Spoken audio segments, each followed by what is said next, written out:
What is up, everybody, and welcome to the weekend mini pod edition of the All NBA show, powered by FanDuel, America's #1 sportsbook. Get started with $150 in bonus bets if you win your first $5 bet at FanDuel.com/AllNBA.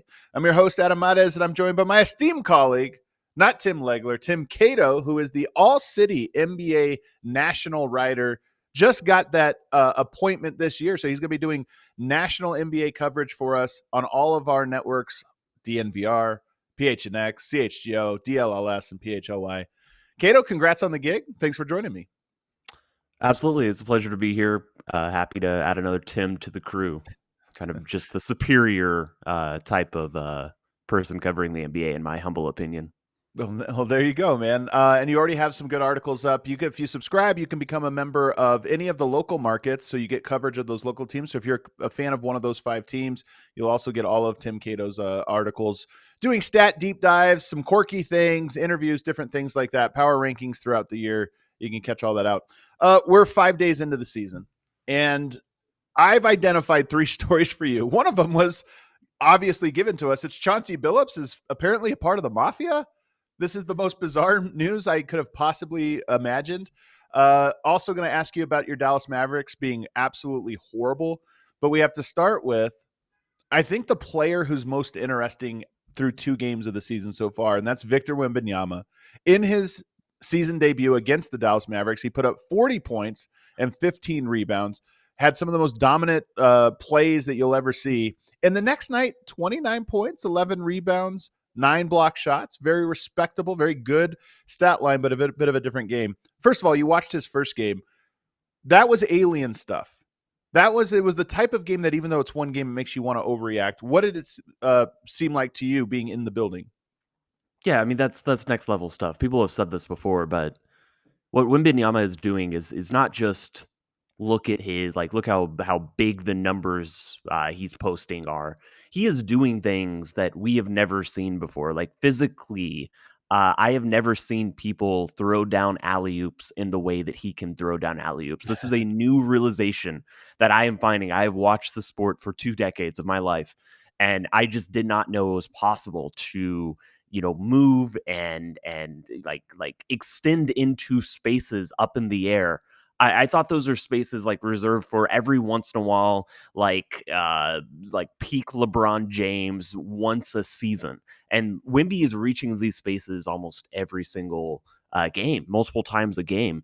What really stands out is he had a lot of the old heads complaining about him the past couple seasons with Wemby was taking so many threes, and everybody around San Antonio said, well, this is a test tube. This is an experiment. This is a chance for Wembanyama to figure out what he's capable of. That at some point he's going to refocus on all the parts of him that are just tall. And quite frankly, I'm shocked he's taking so few threes at this point. But he only made 1 against the Mavericks. It was 0 against the Pelicans. Am I correct? Yep, 0 for 3, 1 for 2, and 0 for 3. So he's only taken 5, which is that's what most bigs taken through 2 games now. Exactly, and instead he's just shooting like 90% on 2s, which, when you're Wembanyama and you're, 7'5" and can move like that and have that type of touch, that changeover, the entire idea that this is the year San Antonio is getting serious, I think that starts with how Wemby has approached the season in the first 2 games. So here's what I think. Here's how I would describe Wemby. See, 7'7" reportedly. I mean, who knows how tall anybody in the NBA is these days? Nobody is honest about it, but people say 7'7". I believe it just based on looking at him. He always had the fluidity and body control, and that's what made him special, because when you get that tall, usually guys are awkward and they're lumbering. What he added, or appears to have added since entering the league, but really in this offseason, is strength. And not strength in the form of Shaq. He's knocking guys out of the way. I don't think he'll ever have that. What he has is balance. He has really good balance. So when he's driving and trying to make moves and guys kind of knock him or give him a push, he's not just tipping over and falling off balance. He has this base to him now that he can kind of absorb contact and still power through. And one of the dunks you mentioned the reverse dunk. That was impressive just because it was somewhat acrobatic. I think when he was hanging on the rim, his feet were touching the ground, by the way. I was like freezing the frame to see. That's how tall he is. But the one that stood out to me was the one where he was kind of driving to his left almost and then reached to his right and dunked it. And it was at such a weird angle, but his arms are so long. And that to me was the one where I'm like, that's the balance, because he's off balance just by the momentum he's carrying. He's kind of being pushed, and yet he still had the strength to power up and be able to finish it. So to me, that's why he is playing inside more, is he's not getting knocked off of his balance. Yeah, and there's a direct correlation between balance and strength and ball handling. Yeah. If you get knocked off balance, like the first thing you're going to do is pick up the ball. You're not going to continue your dribble. One thing I've seen is that against the Mavericks, against Anthony Davis, like this is a guy who is sustaining his dribble and going through multiple counters until he gets to a shot that he's comfortable making, and then he makes it. So absolutely. He's not bowling people over, like you said. This is not a sack shack situation, but absolutely, he's stronger and he's able to push closer to the rim against even players like Anthony Davis. That's really stood out. So here's what I want to ask about, though, and I'm so glad we're doing this after he played 2 games, because that first game was 40 points, 15 rebounds, 3 blocks, absolutely dominant. And then he had another game, the next game last night, 29 points, 11 rebounds, 9 blocks. And that's a crazy stat line. 9 block shots for anybody, you would say, okay, career game. 29 and 11 to go with it is like, yeah, he also dominated on that end. And yet he was not dominant in that game. He was very good. He was not a bad player, but it's a little bit like Jokic puts up a triple-double in the opener. I thought he played bad. Wemby in this one, I don't know if it was fatigue, if it was a lack of spotlight or whatever it was, but this game felt, he was a minus 12. This game kind of is why I put the pause on Wemby after the first game, as I was like, that was a great game. Greatness, though, is can you do it every night? And I thought that one, he impacts it naturally with his talent and his length. But that game, I kind of felt like he was less, he wasn't a dominant force against a Pelicans team that is obviously pretty mixed. And so this is my question is, I'm not convinced that we're getting this dominant MVP caliber Wemby just yet. I think we're just going to see more of it more often than we did last year, but I still don't think that he is quite ready to be consistently dominant every night. Yeah, and we'll see, but even then, we're still probably talking about a first team All NBA guy. Like his floor is Maybe. so high. Even his not dominant, not best player in the league games are 29, 10, 9, like you spelled out. If he's only the fifth best player, the fourth best player instead of the first best player, if he's not surpassing Jokic or Luka or Giannis, but otherwise is pretty much in that mix. That's still pretty impressive, and certainly speaks to his ascension and how he is able to he's going to be the reason San Antonio he's going to be the reason for any success they have this season. Well, that's kind of what I'm getting at here, because I think there's no question that he's one of the best players in the NBA. Like, I'm not trying to put him down below that. The question is, can you lead a team to real meaningful success? I think they'll be a playoff team this year. I think That's he's fair. that good. But then it's like, is he ready to kind of get over that hump? And it's just, there's talent, and then there's all these things that come with it. I remember Kevin Durant said this about Jokic he was with the Warriors at the time. So it was 2017, 2018. And Jokic was having these huge stat lines every single night. And he was like, listen, man, the difference is, these young players can have that every now and then, but it's until you can do that every single night. That's the difference for a superstar. Wemby put up good numbers last night, but I don't think he was dominant. And that's what I want to see is, when does that arrive? And I think it probably arrives later on this year. I mean, it's not going to be forever, but right now I kind of expect him to take some bumps. By the way, And go you ahead. and you see him play the Mavericks, and just knowing what we knew on the first game of the season, you think, oh, they blew out the Mavericks. That's a pretty impressive win. Maybe Wemby is all the way up there. And now we've seen the Mavericks play a little bit, and maybe that win wasn't quite So as true. impressive as we thought. Before I get to that, I just want to say, last night it was Pelicans versus Spurs. And can you imagine, just go back 20 years to 2005, try to explain to somebody Wemby versus Zion. You're going to have this guy built like Jerome Bettis with a 50-inch vertical versus this guy with 7'7" who like plays like a guard. It's honestly, you watch the NBA some nights and you're just like, what the heck is this league? It is insane. But yes, the Dallas Mavericks, they look horrible. They look absolutely horrible. Now, I'll identify 2 reasons. One, I think everybody's talking about, the guard play is just not going to cut it. They don't have any guards. Trying to play Cooper Flag at the point guard spot, I kind of want to get your opinion on that. But number 2, Anthony Davis might be falling off, like really falling off. And those 2 things, I think, if you were a Mavs truther coming into the year, you thought, the guard thing's not going to matter that much, and Anthony Davis is going to anchor this defense. If neither of those are true, are they as bad as they've looked through 2 games? They might be. It looks real bleak right now. it looks bleak enough that you are like it is a real thought that has crossed my head is Jason Kidd trying to like passive aggressively prove a point by playing Cooper Flag at point guard by Man, just we're in by conspiracy corner in game number 2. We're already like, why are they losing? Is it a conspiracy or are they and just bad? and I don't think it's completely crazy for that thought to come up in my head. I'm not Yeah. saying that's actually what's happening, but right now, this team is just it's very unbalanced. Anthony Davis uh is just in the way. He's in the way, like literally on the court, Man. playing the four with a non-shooting five next to him. Daniel Gafford's been out, so they've actually played a decent amount of AD at the five. They've even gone to small ball, like PJ Washington at the five at various points. But their ideal lineup has Anthony Davis at the four, which he's always wanted to play and he's never been best at. He's always been better as a five. And Derek Lively, who's still one of their best players. He was the third most important player on a team that went to the finals throughout that finals run. And he has shown no signs that he's not able to be that player in an ideal role. But he just gets in the way. Like he doesn't really know where to go on offense. He's not shooting threes yet. He shouldn't be. And then, so it's Anthony Davis, it's Derek Lively, you've got Cooper Flag. So literally AD is in the way whenever Cooper Flag is trying to get his game off, trying to get to the rim, trying to drive.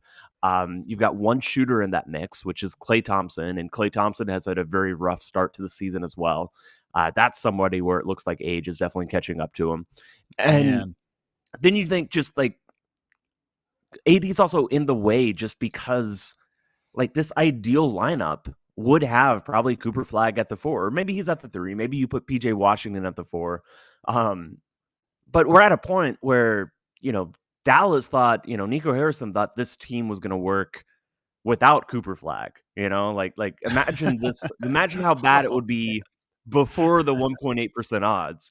yeah. Now it does really feel and fire Nico Chance at the American Airlines Center last night. Really? Game that Still there? Wow. yeah, the game that I was at. It's getting to a point where you know eh, they may have no choice but to tear this up. Actually listen to the fans and really rebuild. Maybe not a full rebuild, but kind of reset around Flag's timeline in the near future. Well, that's what I was going to ask you is what are the stakes for the season? Because there was a little bit of optimism about the Mavs. I saw a lot of people say, hey, man, don't sleep on the Mavs. They could be sneaky great this year with all that length of defense. And look, it is only 2 games. They can still bounce back. But just what do you think the stakes are? It sounds like I don't think they're going to hit the eject button anytime soon. I think it would take an absolute catastrophe for them to do that. But what do you think the stakes are if they just are not good this year? If we get to January and it's like, yeah, this team is just nowhere close to being anything like a contender.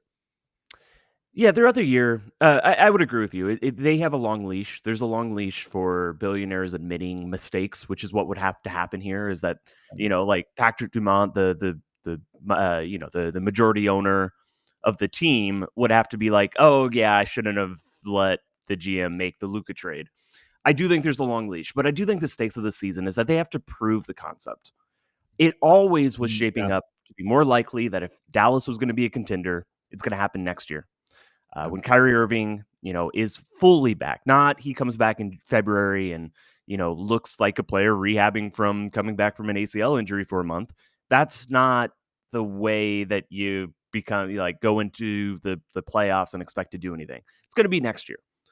But if they're so bad this year that you can't even conceive of that, that's when this starts getting tricky. And that's what we've seen through the first 2 games. I don't think they were ever going to be a contender this year. It wasn't lined up in that way. The timing wasn't right. But they have to prove that they could be. They have to look sometimes like they're capable of that before Kyrie gets back. And if they don't, then that's when you really wonder whether someone like Patrick Dumont, who ultimately is the person who has the power to pull the plug on this if he so chooses, because we're all pretty sure Nico Harrison is going to double down on this trade he made until proven otherwise. That's the stakes of the season in my perspective. Well, I'm not very optimistic about it. And like you said, man, when you have this kind of like timeline where you kind of think the team is moving up and they look the way that they look, it's going to get a little bit weird. And the other thing is, look, man, they lost to a Washington team that I kind of find sneaky enjoyable, Keyshawn George. So now you look at who's gone off against them. Victor Wembanyama, versatile big, shoot the ball. Keyshawn George, versatile big who could shoot the ball. They're supposed to be this team that dominates the front court. And right now, the two guys that have really stuck it to them are bigs who can play out on the perimeter. So just something to monitor, something that I find interesting early on. The last story is the big story, though, Cato, and that is the most bizarre one. Chauncey Billups, along with Damon Jones and Terry Rozier, have been arrested on a variety of charges, some of which are NBA related, betting on games, including Chauncey was not named in the report, but it seems awfully clear that it was him that they're saying. There's this mystery person that is almost certainly going to be Chauncey for giving advice to some gamblers or somehow letting it be known that he was going to rest players during a game. This one's really tough. Then there was this poker part of it, which is really tough. And I tell people, man, Chauncey Billups, it's like Mike Conley. If you're from Denver, Chauncey Billups is thought of as this great leader, great guy, all these different things. This obviously flies in stark contrast to that reputation. But the thing I'm going to ask you, because it's been talked about for 48 hours, I saw Adam Silver on Amazon Prime's broadcast last night, is the most sheepish he's ever looked, the most feeble he's ever looked. His shoulders were up the entire time he was talking, just saying, hey, I apologize, I don't know. We've got the aspiration thing going on right now with the Clippers. Now we have this thing where coaches, even not just players, but coaches are kind of telling people under the table which way to bet. The credibility of the league is the most important thing. We have a great start to the season from a narrative standpoint, but we have two stories hanging over the league right now to me, including this one that just makes you say, what is going on and who is at the helm of this league? Yeah. I think what stands out to me is obviously is the integrity to some level. You don't want the implication that the person in charge of making the decisions for a team would do anything to perhaps assist a third party, an outside party. I'm also, in the terms of like sheer morality, I I think that lineups are known. Now, you should not give lineups to someone specifically for the idea of betting, but I'll take you back to the 2021 Mavs Clippers series. And I heard the morning of game 6, I think it was, that Boban Marjanovic was going to start for the Dallas Mavericks. I heard he was in the starting lineup. That was already going around the morning before the game. And I was in this like very difficult dilemma, ethical dilemma of, as a journalist, I don't want to have any effect on the game. Should I put that out there? And then at the pregame press conference, Ty Lue comes out and says, "Yeah, I think they're going to start Boban at the 5." There's a lot of information that's known out there. It doesn't seem likely that Chauncey Billups is going to return as head coach of the Trailblazers when this is all settled and done. I think what he did was outside the lines and the norms of what you should be doing as a head coach. But it is interesting how if it's directed one way, it's fine, and if it's directed another, if it's directed specifically at like a third party that's looking to gamble off it, that's where the line is drawn, as it should be. I'm just saying that the information he shared is not like top secret Fort Knox level stuff. Well, I mean, I'm almost going to push back on you in one way because as much as I agree with you that these things are often known in a closed circle, oftentimes the best indication when there's like a questionable player, especially in a big game, and you're like, man, are they going to try to get through it or not? The best way to know is to look at the line because 15, 20, 30 minutes before the announcement comes out, the line will shift and you'll say, oh, well, there's a 5-point shift. I guess Luka's not playing tonight. And you'll know it. And there's a reason for that because a lot of money would come in. And to me, if it was known, and Michael Porter Jr., God bless him, went on a podcast this summer and explained exactly how it works. Players are very tempted to let their friends know, hey, man, I'm not going to play tonight. You might want to do this or that. And so to me, it's just all about the integrity of the league. And something like this, you're right, the poker thing almost feels like in a separate bucket. It's icky. It sucks for people like me who really loved and admired Chauncey. It sucks to find something out like that, and we'll see how it plays out. But the integrity of the league to me is so important. And I just think Adam Silver is facing two big things: people getting paid under the table and people knowing that a game is not going to be competitive, and sharing that information with somebody who can profit off it, while the rest of the public, the consumer of the NBA, is just in the blind thinking they're watching this honest product. Even if it is a small thing, as you're trying to say, to me, it's just another drop in the bucket on Adam Silver's NBA that says, do people really trust this anymore? Yeah, I do think it's a small thing. I am not endorsing it or saying that the punishment is unjust. You can't do that. You can't do that as a head coach. You can't do insider trading. That's essentially what this is. What I will say is, like, the NBA is facing these two things. I'm not sure anything is going to come of this, but the NBA also cleared Terry Rozier in an investigation. This one's big That too. that also jumps out as me as, I don't know. Again, I don't think probably we're going to get any insight or any backlash, any huge backlash is going to come from that. But it really does stand out to me that the NBA knew the FBI was still looking into Terry Rozier. They knew that he was not cleared, from the government, and they let him go back on the court. It just speaks to the try to, lessen any harm or damage kind of PR approach that the NBA has taken on a lot of these things. I wonder if we get any more information about that, because I really find it hard to believe that was the right decision that they made at the time. Adam Silver even talked about this last night when he was being interviewed on Amazon Prime, and just basically said, look, the FBI, we've been cooperating for 2 years. We've been cooperating. They have more weapons at their disposal to really get to the bottom of this. We basically could take his phone. We knew there was irregular betting, but we could only invade his privacy so much. And so we weren't able to find something. That's plausible deniability in my book, but nonetheless, it's not about that. It's about, how do fans see the league? And I think you're right. For casual fans, for most people, they look at this and roll their eyes, but they just start to pile up. There's just too many of these things that are piling up. And I think Adam Silver rightfully is sweating a little bit by saying, man, there's a lot of things right now that are calling into question the integrity of the league. And Chauncey Billups, a beloved figure, being involved in it in some small way, as well as being involved in this poker thing that kind of lifts the curtain on how, some of these guys operate behind the scenes. It's a bummer. It's a bummer, but you know what? Go ahead. And this is why, if Victor Wembanyama is 7'7", we need to list him at 7'7". We need transparent honesty everywhere, in all parts. Let's start with player heights, and then we can work up the big stuff. I love this. It's like, if you're 6'6", or if you're like 6'6" and below, you're adding an extra inch or two to your height. If you're like 6'8" or above, you're taking up an inch off for some reason. Like Kevin Durant, 6'10". Like, come on, man, you're 7 feet tall. Victor Wembanyama, I'm 7'3". Come on, you're 7'7". I don't get it. It's so weird. He is Tim Cato. You can read him on all of the ALLCITY networks. That's the DNVR.com. Go PHNX, go PHLY, go DLLS, go CHGO. You can read him there and get your local coverage of all of those teams. Cato, thanks so much for joining me. Absolutely. Everybody hit that like button on the way out.